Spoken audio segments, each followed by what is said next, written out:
Hello, I'm Sheryl McCarthy of the City University of New York. Welcome to One, where we interview accomplished women from all walks of life on issues of timely and timeless concern.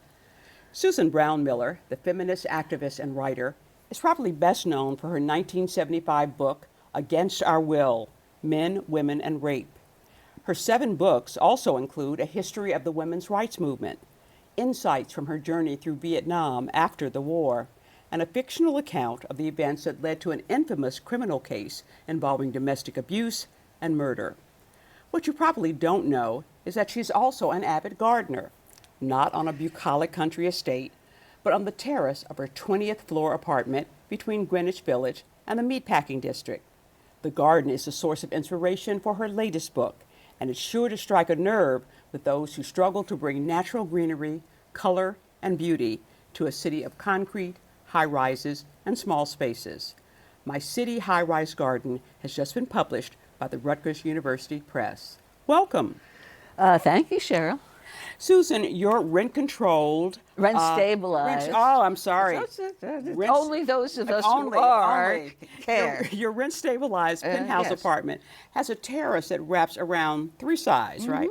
What was it that made you start gardening on it? Oh, well, I'd made some money on Against Our Will, and my friends were saying to me, you ought to buy a co-op somewhere, you ought to buy a co-op. And I said, I really like the building I'm living in, but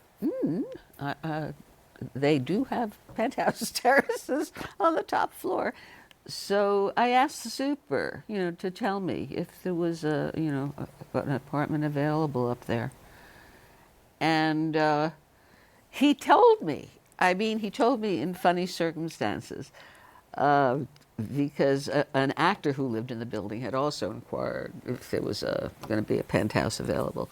But the actor would yell at him a lot, and I never yelled at Nestor, our super. We had a good relationship, and he knew I had indoor plants. So one day, his union, 32B, for supers, porters, handymen, everybody, they were on strike in front of our building, and we were told we couldn't talk to them. And I came into the building, and all of a sudden Nestor limped after me, had a terrible limp, and he is saying, he died. And I'm saying, Nestor, I don't know what you're talking about, but you have to get back to the picket line. You're not supposed to talk to us in this period. And he blurted out, the man in penthouse A died. And I realized that he'd given me a great tip. The New York City Death Watch, kind of. Well, so I hear. Right. I hear there are people who look at obits, to see if there's an apartment that might be available. But it was dear Nestor who wanted me to have it, not the famous actor in the building who yelled at him. So was it having so much outdoor space, that great terrace, that made you decide to start a garden there? Well, as soon as I got into the apartment, I realized I was clueless about how you garden outdoors, and particularly because it's we had a concrete flooring then. Now we have pavers. Everything is in a container. So I had to learn how to do it, and lots of stuff that I did think was right, looking in the catalogs, didn't work for me at all. And other things like roses, if you choose the right rose, you can have a garden of roses up high. So was it a matter of thinking, I'd like to have a burst of color in the springtime, or I'd like to have some trees, or I'd like to have some ivy, and how can I do that? And starting experimenting that I way? definitely wanted trees, and I figured that the birch tree would be right, because they have birches in Siberia. There are birches so way up north where the winds howl. I thought, wind is one of my problems. I thought that birches would be fine on my terrace, and they were for 25 years. For 25 years. So what did you start with? What were your first? My first major things? Mm-hmm. Well, the peach tree. Tell me about the beech tree. Well, The Canal Street Nursery people were bringing over things for, they were bringing soil for the birches. They were doing other stuff to me. And the owner, Bob, said, you know, that space over there, that's just right for a peach tree. A peach tree? I could have a peach tree? Well, he said, a dwarf, Alberta. He said, I have a distributor who says he has a dwarf, Alberta. I don't know if it would work, but he said to me, you'd have a conversation piece. And that, you know, he brought over this little sapling. I'd never seen a sapling before. I didn't know what a sapling was. It was like a stick, you know, coming, you know, in a burlap bag. And that was going to be a peach tree. But in a few years, it became a peach tree. And it flowered. First, peaches have flowers. And then it gave me this bountiful harvest. Every August, for 1 week, I had bushels of peaches. I mean, I didn't know what to do with all those peaches. Really? Oh, you had to get rid of them fast because and they were when big they get and ripe, juicy they and- were big and juicy, full-size Albertas, and I would give baskets away to people, some people in the porters in the building. I would make jam. I made peach jam all over the dining room and the living room where my peaches macerating and boiling on the stove. I mean, yeah, well, you know, if you have a hobby, you begin to get obsessive about it. And there was something called the June drop. Oh, yes, that was a real surprise to me. I had to write away to the Cornell Extension Services to find out about June drop. Yes, fruit trees produce more tiny little fruits, beginning fruits, than they can possibly bring to fruition. And particularly, I would say, the peach tree. And every June, these little round nuggets would fall off the tree. And because of the way our building is laid out in a ziggurat fashion, some of the nuggets would fall on the neighbors' terrace 3 floors below. Some would even drop to the street. Which can cause some hostility. Well, yeah, the neighbor below, sometimes we'd even get to the ripe peach stage, and I haven't been able to draw in the peach quickly enough. I bought this big pole for pulling down peaches, but occasionally a peach, a full-blown great peach, would just fall on the neighbor's terrace. Now, she said to the neighbor next door, she said, there are animals up there. They take one bite of a peach and throw it over the terrace. You know, that's not what happened. It was June drop. Yeah. It was June drop. Okay. Now, so there are a lot of considerations in deciding what kinds of plants to grow on a city terrace. I mean, they can't be too high. Right. Because of the wind. Oh. And you have to decide, you know, the ones that need a certain amount of sunlight have to be on a certain side of the building. And have too much sun. Yeah. Yes. I long for a little more shade. Mm-hmm. My hydrangeas would be happier with a little more shade. Yeah. And then there is susceptibility to bees, insects, birds. Well, it's sad about the birds because in my living room I have a picture window, and over the course of these 35 years, 4, I just had the 5th one. 5 birds went crashing into the picture window and died. Is that they're trying to get to the flowers, or they just? No, they're just on a flight pattern and they get confused. They may be buffeted by the winds. I don't know. All I know is that I had to pick up the carcasses of these little dead birds. Yeah, that wasn't a pleasure.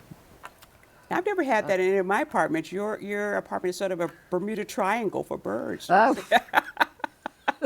Thank you. I should have used that expression in my book, a Bermuda Triangle for birds. So, yeah. Well, the mockingbird was the one who made the real mistake. Yeah, okay. Want me to tell my mockingbird story?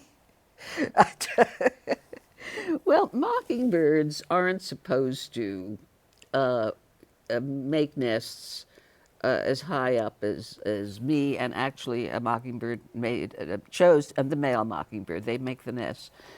Made his nest in the rooftop garden above Hoping me. to attract a female. Yes. Okay. Yeah. Now, usually they're on. They choose a smallish tree on the ground or a bush.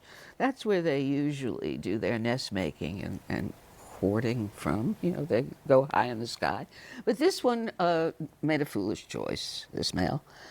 And but once he'd made it and built his nest, I never saw the nest at that time, but I would see mockingbirds make circles around the building in the sky. You know, it was their courtship time. It was beautiful to see. I mean, I had to get some bird books to determine that this was indeed a mockingbird, you know. But they have these incredible wings that are tipped with white. Anyway, the mockingbird decided that my terrace below his nest was part of his territory. And he started attacking you? Every time I'd go out on the terrace, he'd swoop down from his perch on the parapet above me and flick me with his wing. You know, and I have to say, as I do say when I write about it, he never went for my eyes. I'll say that for him.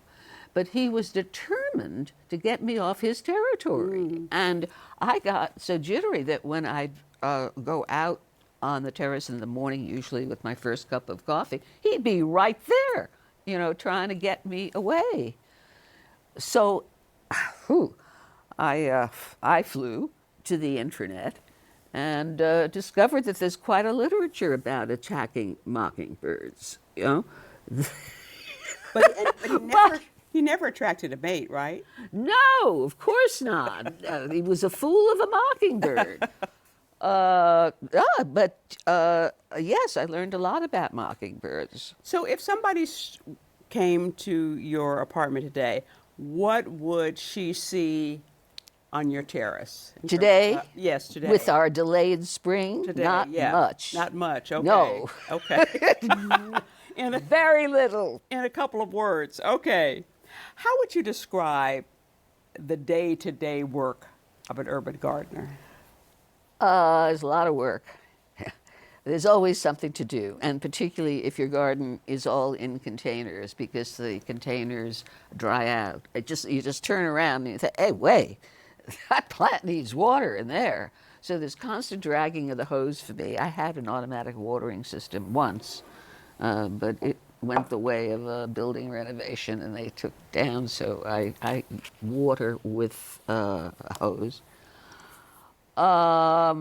What else would they see me do? Well, I always say I'm the least attractive person in my garden because my job is to make my garden look beautiful. Okay. Right.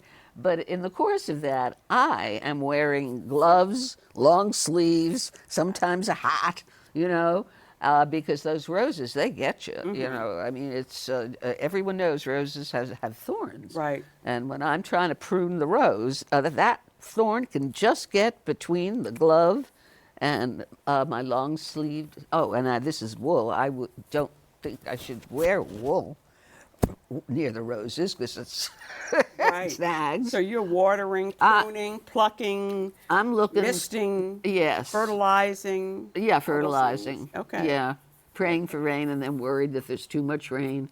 And I have neighbors upstairs who go on the the rooftop terrace and they look down on me. Hi. And I realize I'm not alone in my garden. Right. And then they see me looking funny. It seems that, I mean, one lesson of an urban garden or any garden is that you can do all kinds of things to tend to your flowers and plants, but you're always at the mercy of nature. Always. Yeah. And sometimes there's too much nature. Yeah. Yes. Right. Right. Often.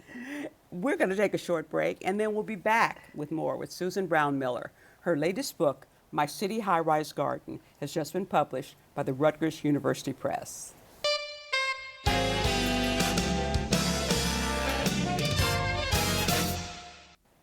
Welcome back to One to One. I'm Sheryl McCarthy at the City University of New York, and I'm talking with Susan Brownmiller, author of My City High-Rise Garden. We talked about your peach tree. Tell me about some of your other projects. On this terrace? Oh, the failed projects? Well, pick them. Well, once I decided I should have some espaliered pear trees, but there was a famous grower on Long Island who did them up for you, put them on their espaliers and into the, he was smart enough not to take me up on my, he said, no, I'm not going to ship you my espaliered pear trees. That was quite wise. Once I bought blueberry bushes, but they were too large when I never even took them out of the box. I'd made a mistake. Do they take flower? Can you return? Yeah.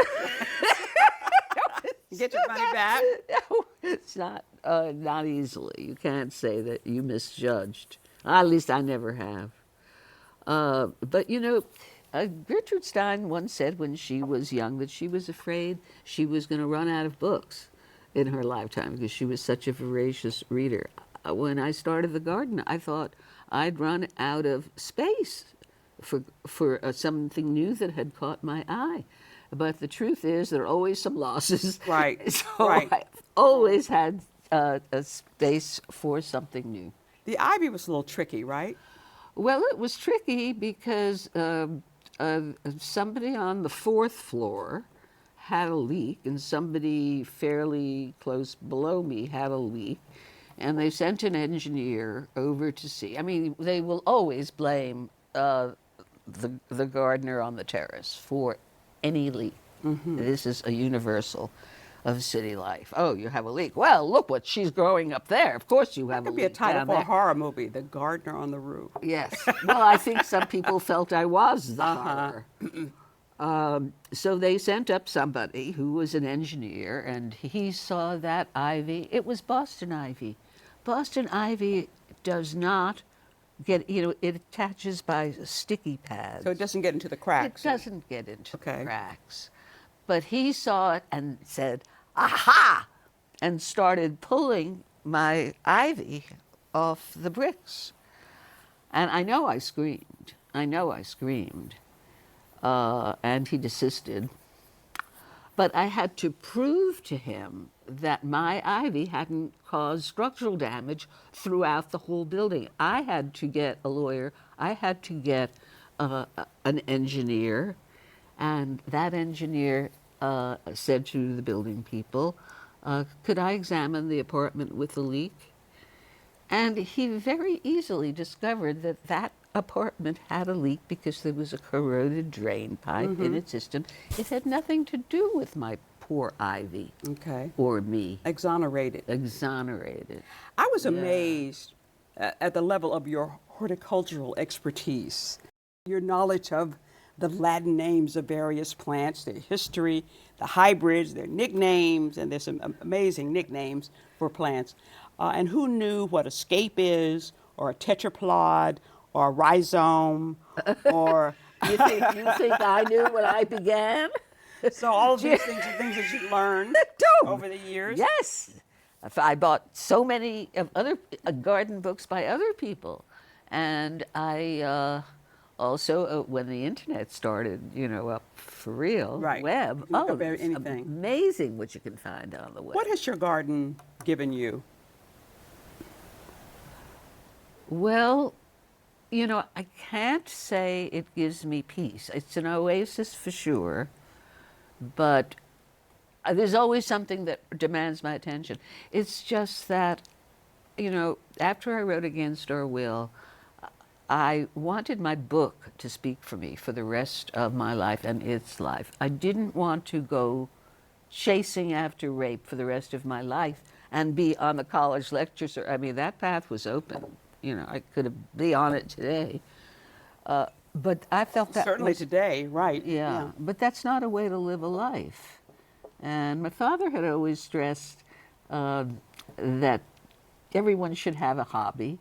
And my mother had adored plants. although she never achieved her dream, which was to have a backyard garden, to have we lived in small apartments, but that was her dream. So probably that played into it.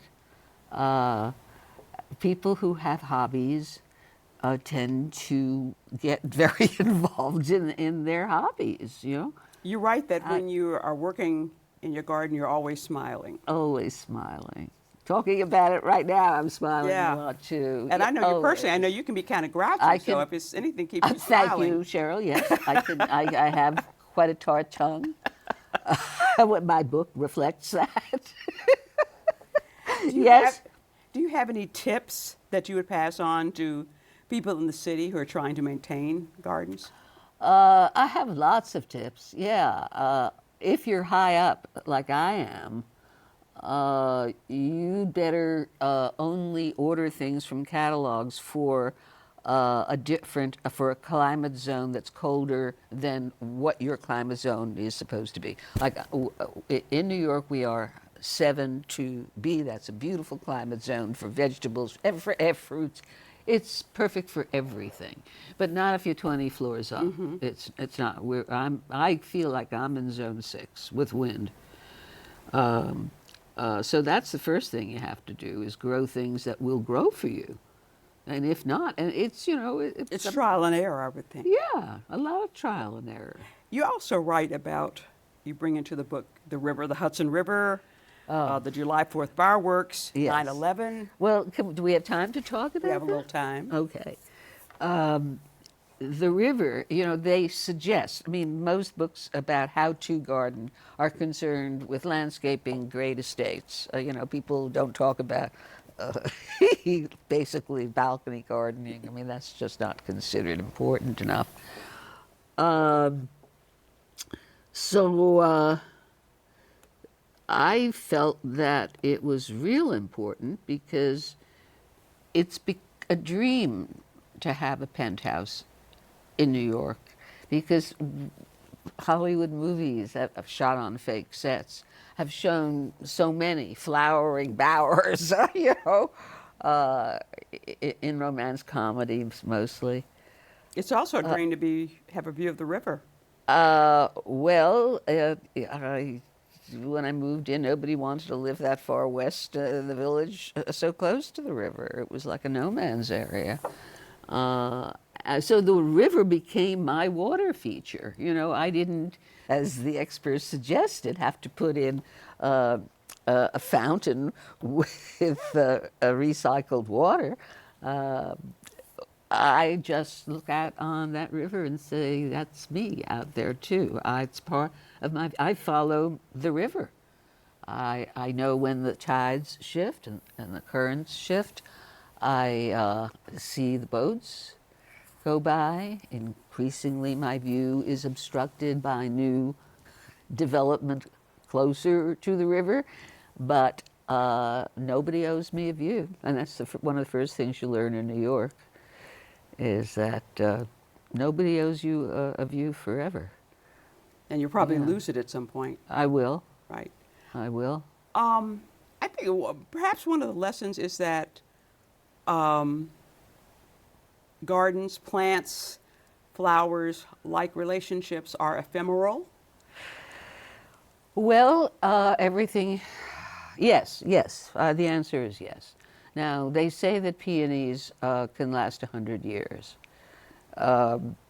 My peony... Is that how you pronounce it? Peonies? Peony. Ah. Oh, I had to Not learn... Not peony, like Southerners would say. No. Peony. Peony is my mother's favorite flower. She didn't have the joy of growing a peony, but I did. But it's now caught a virus, and its days may well be numbered. There are specific, illnesses that specific plants get. I was unprepared for that. Well, unfortunately, this show too is ephemeral, and we're out of time. So I want to thank you for joining me today, Susan Brownmiller. Her My City High-Rise Garden has just been published by the Rutgers University Press. For the City University of New York, and one-to-one. I'm Sheryl McCarthy.